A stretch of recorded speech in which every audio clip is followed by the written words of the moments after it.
Assalamualaikum warahmatullahi wabarakatuh. Waalaikumsalam warahmatullahi wabarakatuh. Allahu Akbar, Allahu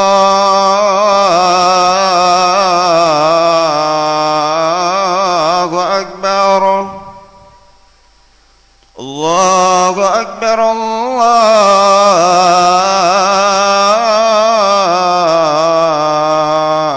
Akbar. Asyhadu an la ilaha illallah.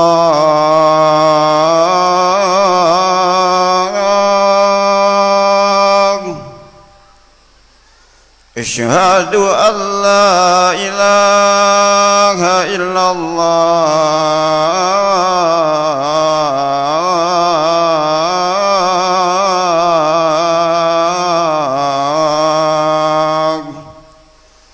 Asyhadu anna Muhammadar Rasulullah. Asyhadu anna Muhammadar Rasulullah.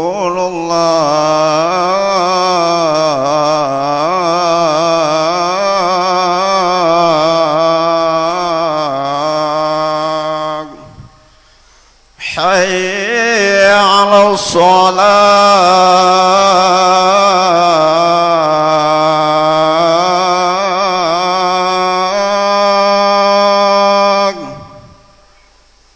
Hayya 'ala shalah.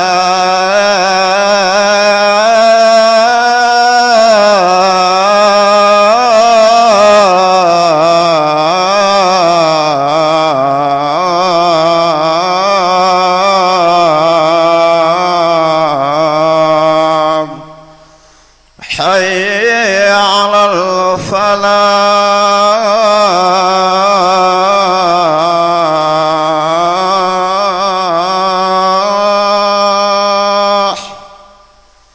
Hayya 'alal falah.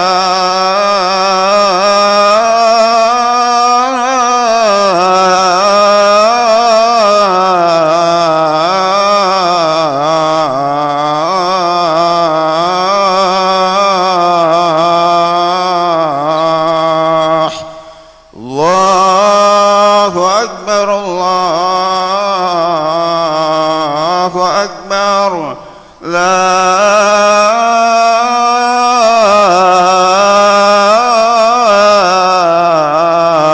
ilaha illallah. La ilaha.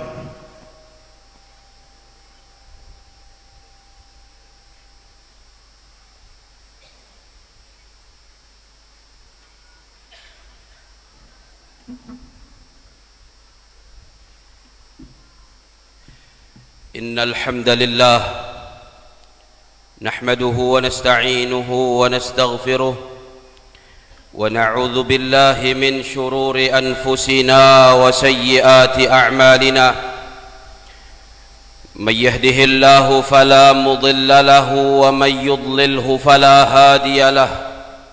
أشهد أن لا إله إلا الله وحده لا شريك له، وأشهد أن نبينا محمدًا عبده ورسوله وصفيه ومختاره من خلقه وخليله.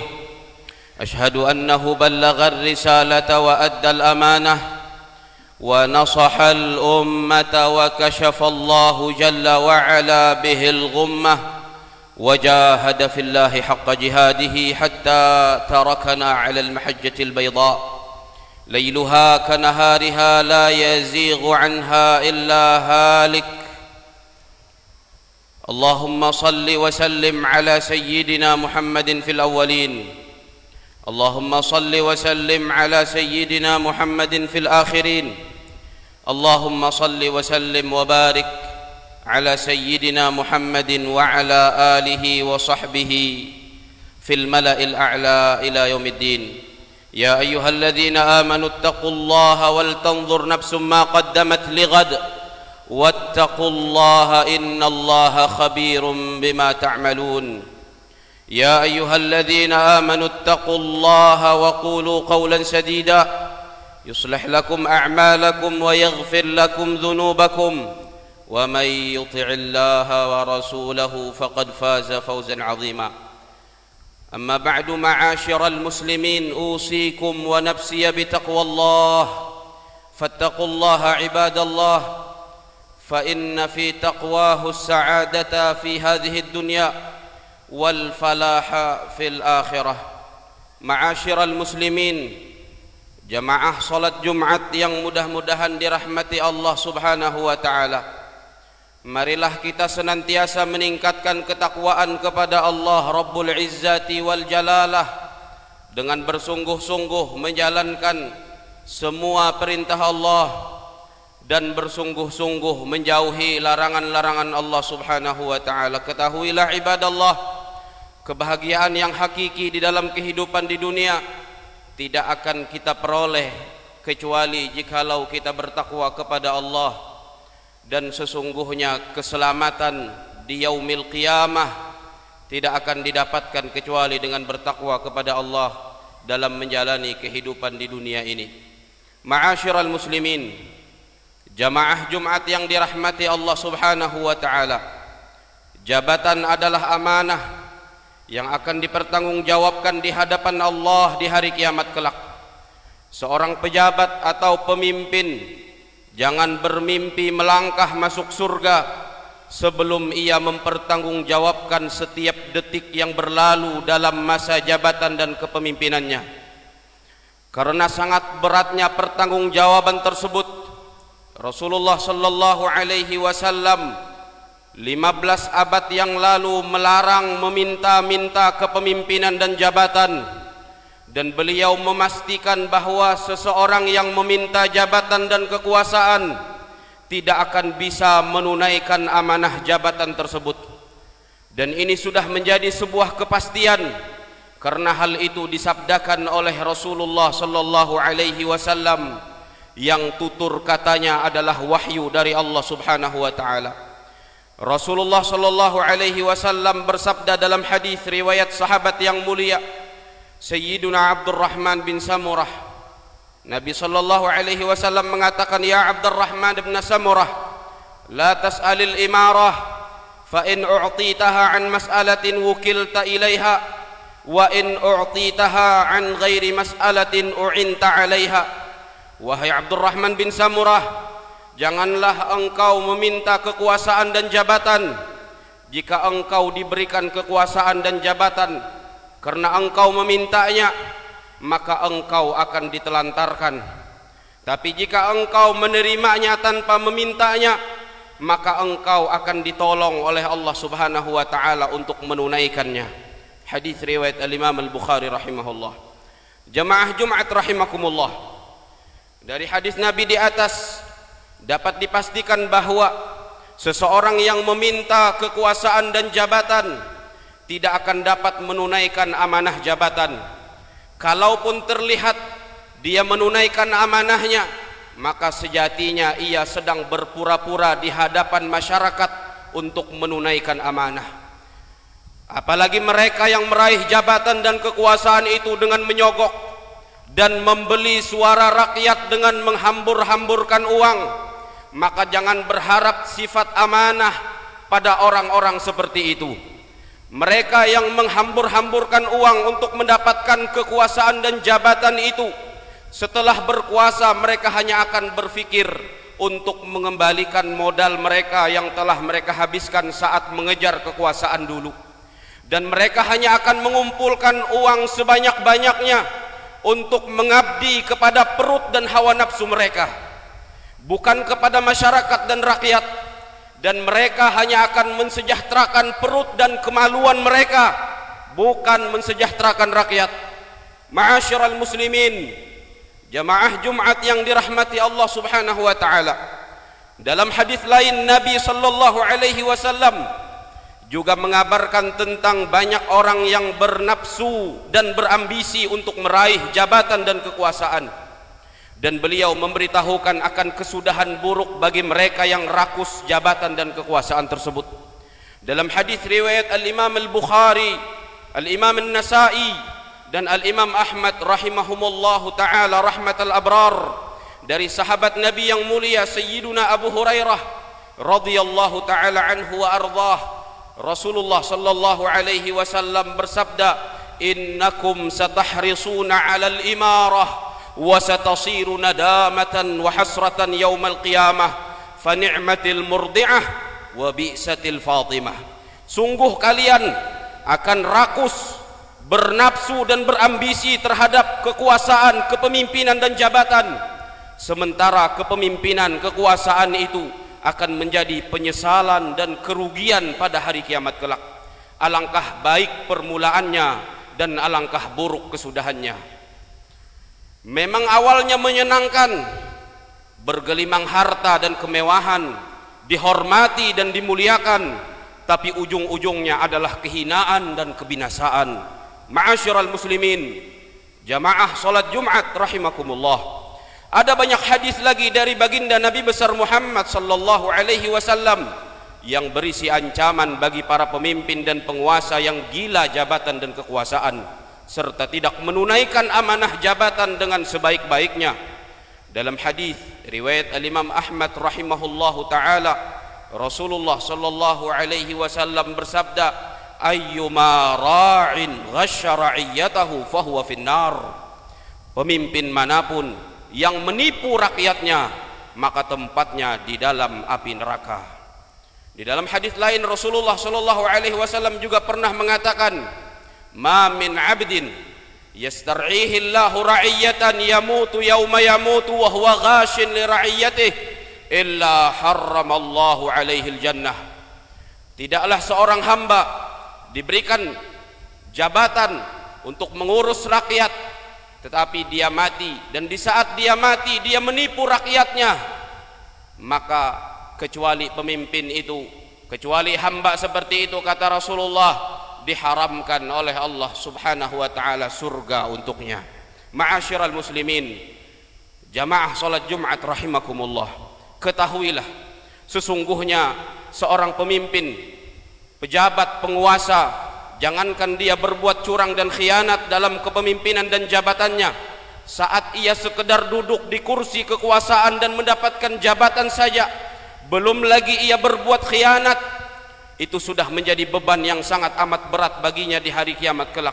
Maka pantas Rasulullah sallallahu alaihi wasallam menyebut kekuasaan itu sebuah penyesalan dalam hadis yang tadi kita sebutkan. Sekedar punya jabatan ia akan menyesal, apalagi jikalau ia curang dan khianat saat mendapatkan jabatan tersebut. Coba perhatikan sabda Rasulullah sallallahu alaihi wasallam, ma min hakimin yahkumu bainan nas illa hubisa yaumal qiyamah wa malakun akhidun biqafah fa in qala alqih alqah fahawa fi jahannama arba'ina kharifa. Tiada seorang pemimpin dan penguasa kecuali akan ditahan pada hari kiamat.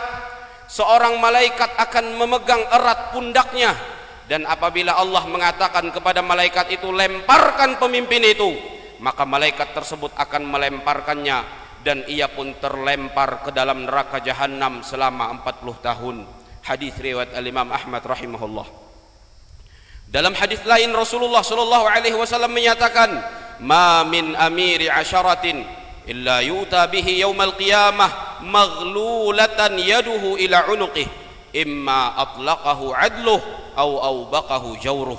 Tidaklah seorang pemimpin yang memimpin 10 orang kecuali didatangkan pada hari kiamat dalam keadaan tangannya terbelenggu di lehernya. Kalau dia adil ketika memimpin, maka dia akan dibebaskan oleh sifat adilnya. Kalau dia zalim saat berkuasa, maka ia akan dilemparkan oleh kezalimannya ke dalam jurang neraka. Hadis riwayat Imam Ahmad rahimahullah. Lebih menakutkan lagi, dalam hadis lain Rasulullah sallallahu alaihi wasallam bersabda, yuja'u bil wali yaumal qiyamah fayunbadu bihi ala jisri jahannama fayartajju bihil jisru irtijajan la yabqa minhu mafsilun illa zala an makanih fa in kana muti'an lillahi fi amalihi madha bihi wa in kana 'asiyan lillahi fi amalihi in kharaqa bihil jisru fahawa bihi fi jahannam miqdar 50 ama. Seorang penguasa, seorang pemimpin, seorang pejabat akan diseret pada hari kiamat, dilemparkan di atas jembatan di atas neraka jahanam. Lalu jembatan tersebut akan bergetar sekuat-kuatnya sampai-sampai persendian penguasa tersebut terlepas dari tempatnya. Jika dulu di dunia ia adalah seorang penguasa yang taat, maka dia akan selamat melewati jembatan itu.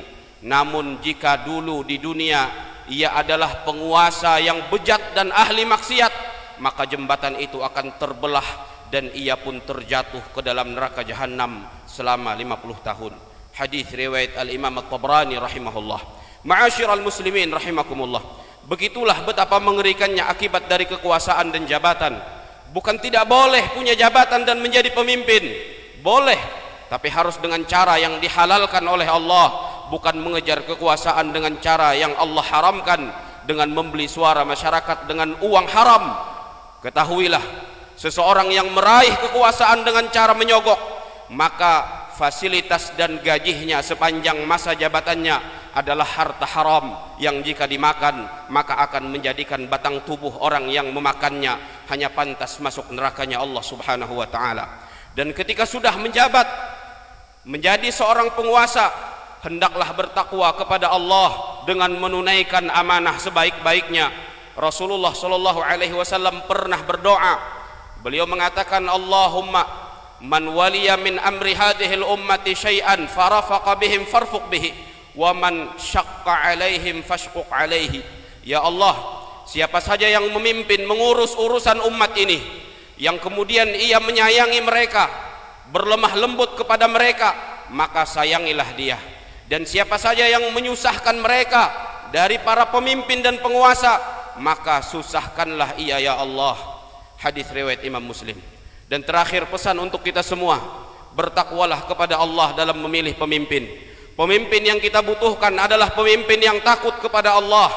Karena seorang pemimpin kalau kepada Allah saja ia berani berkhianat dan tidak bertakwa, padahal Allah lah yang menciptakannya, Allah lah yang memberinya berbagai macam nikmat, apalagi kita sudah pasti akan dikhianatinya. Kalau Allah Tuhannya saja ia khianati, apalagi kita yang hanya masyarakat.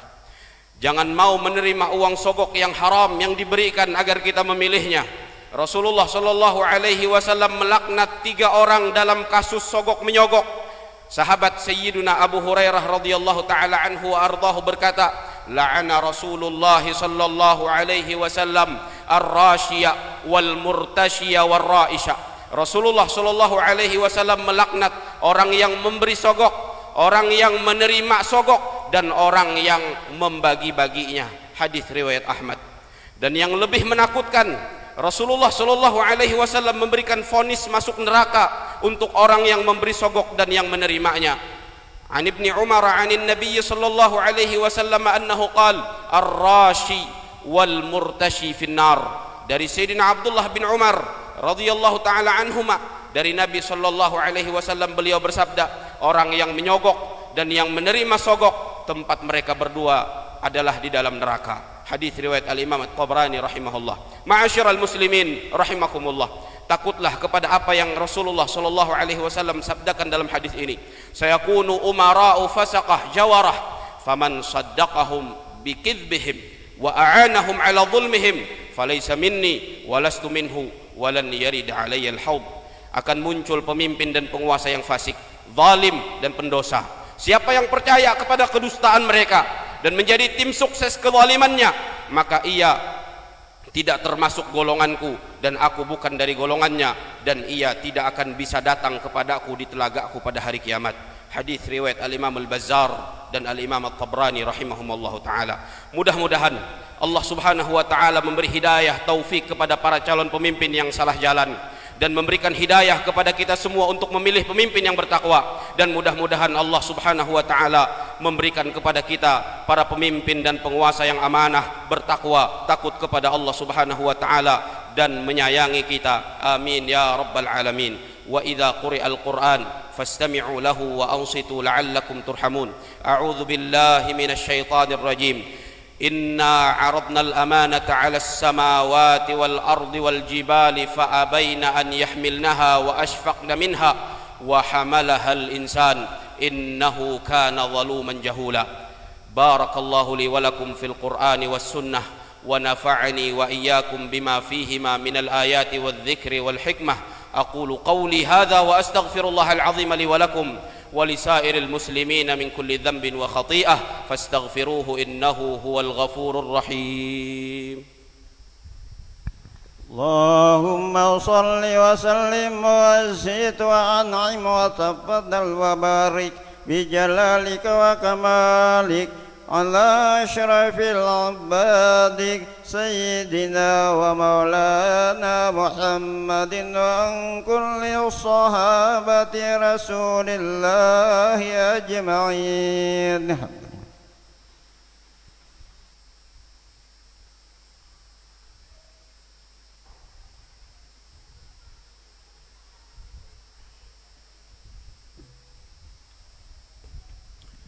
الحمد لله على إحسانه والشكر له على توفيقه وامتنانه. أشهد أن لا إله إلا الله وحده لا شريك له تعظيما لشأنه، وأشهد أن نبينا محمدا عبده ورسوله الداعي إلى رضوانه. اللهم صل وسلم على سيدنا ومولانا محمد وعلى آله وأصحابه وإخوانه. أما بعد، فيا عباد الله اتقوا الله تعالى حق التقوى واستمسكوا من الإسلام بالعروة الوثقى واحذروا أسباب سخط الجبار فإن أجسادكم وأقدامكم على النار لا تقوى.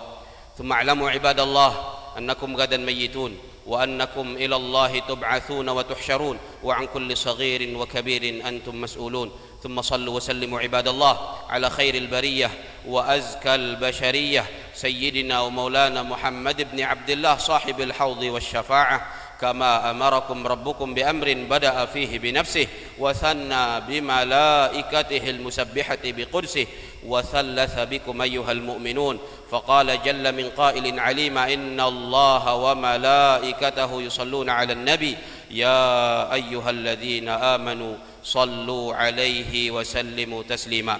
اللهم صل وسلم وبارك على سيدنا ومولانا محمد صاحب الوجه الأنور والجبين الأزهر وعلى آله وصحبه والتابعين ومن تبعهم بإحسان إلى يوم الدين. وارض اللهم عن الخلفاء الأئمة الحنفاء ساداتنا أبي بكر الصديق وعمر الفاروق وعثمان ذي النورين وعلي أبي الحسنين، وعن الستة الباقين من العشرة المبشرين بالجنة ساداتنا طلحة بن عبيد الله وسعيد بن زيد وسعد بن أبي وقاص وعبد الرحمن بن عوف والزبير بن العوام، وعن بقية الصحابة والتابعين وتابع التابعين ومن تبعهم بإحسان إلى يوم الدين، وعنا معهم بمنك وجودك وكرمك وإحسانك يا أكرم الأكرمين.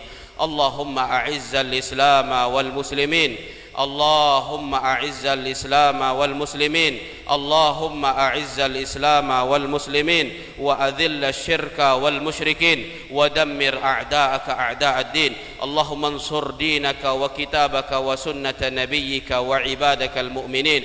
اللهم آمنا في أوطاننا وأصلح أئمتنا وولاة أمورنا واجعل ولايتنا هذه في من خافك واتقاك واتبع رضاك يا رب العالمين. اللهم لا تسلط علينا بذنوبنا من لا يخافك ولا يرحمنا، اللهم لا تسلط علينا بذنوبنا من لا يخافك ولا يرحمنا، اللهم لا تسلط علينا بذنوبنا من لا يخافك ولا يرحمنا. اللهم انصر المجاهدين في كل مكان، اللهم انصر إخواننا المسلمين في فلسطين، اللهم انصرهم في غزة، اللهم كن لهم معينا ونصيرا ومؤيدا وظهيرا. اللهم عليك باليهود المحتلين، عليك بهم فإنهم لا يعجزونك. اللهم أنزل عليهم بأسك الذي لا يرد عن القوم المجرمين. اللهم مزق جمعهم، اللهم شتت شملهم، اللهم فرق صفهم. اللهم عليك بهم، اللهم عليك بهم، اللهم عليك بهم فإنهم لا يعجزونك. اللهم ادفع عنا البلاء والوباء والربا والخمر والزنا. والفواحش والسيوف المختلفة والمحن وسوء الفتن ما ظهر منها وما بطن عن بلدنا إندونيسيا هذا خاصة وعن سائر بلدان المسلمين عامة يا رب العالمين. اللهم اغفر للمؤمنين والمؤمنات والمسلمين والمسلمات الأحياء منهم والأموات إنك سميع قريب مجيب الدعوات. عباد الله، إن الله يأمر بالعدل والإحسان وإيتاء ذي القربى وينهى عن الفحشاء والمنكر والبغي يعظكم لعلكم تذكرون. فاذكروا الله العظيم يذكركم واشكروه على نعمه يزدكم واسألوه من فضله يعطكم ولذكر الله أكبر والله يعلم ما تصنعون.